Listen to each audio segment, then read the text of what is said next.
বাড়ি বাড়ি এখনও পর্যন্ত পুজো দিইনি। অ্যাকচুয়ালি সময়ই হয়ে উঠে পুরো মাস চলে যাচ্ছে। এবার 14 তারিখে মাস শেষ, এবার যদি পুজো না দিই আর দিতে পারবো না। তো এখন এসেছি, আজকে একটু সোমবার, বাড়িতে শিব মন্দিরে পুজো দিয়ে এবং মিষ্টি কিনে নিয়ে দাঁড়িয়েছি। গেট করে রয়েছে দাদা, ওই পাশে গেটের ওই পাশে দাঁড়িয়ে রয়েছে। ওকে বললাম তুমি গেটটা পারবে, আসো মিষ্টি করে নিয়ে মিষ্টিটা নিই। তো তার দাঁড়িয়ে থাকবো না, শুধু এক ফোটা গেট করে রয়েছে। গেট উঠলে তোমার দাদা পার করবে। আমি এইখানে এসে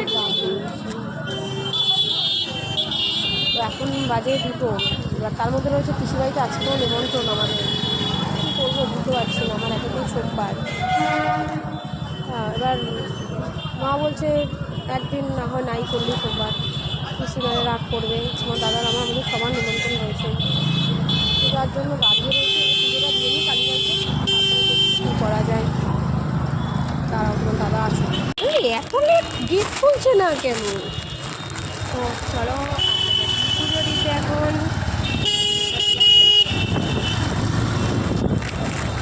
অ্যাকচুয়ালি পুরো পৌষ মাস শেষ হয়ে গেল, আমরা বাড়ির সামনে থেকে আমরা পুজো দিতে আসার সময় পাচ্ছিলাম না। মানে বুঝতে পারছো তো, এবার না আসলেই নয়, আজকে আসতেই হতো।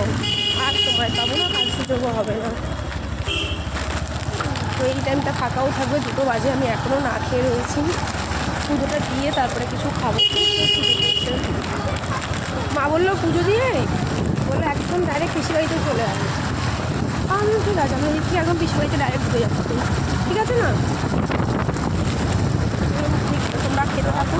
হ্যাঁ, এই তো গ্যারেজে রাখতে পারো। চলো চলো আমরা যাই, পুজোটা দিই। আর আমি এটা করেছি, আজকে এই চুড়িদারটা কিনেছিলাম, বাট পরা হয়নি আমাদের। হ্যাঁ, জুতোটা পরাবে, অন্য কিছু করতে তাহলে চলো যাই। হাওয়া দিচ্ছে।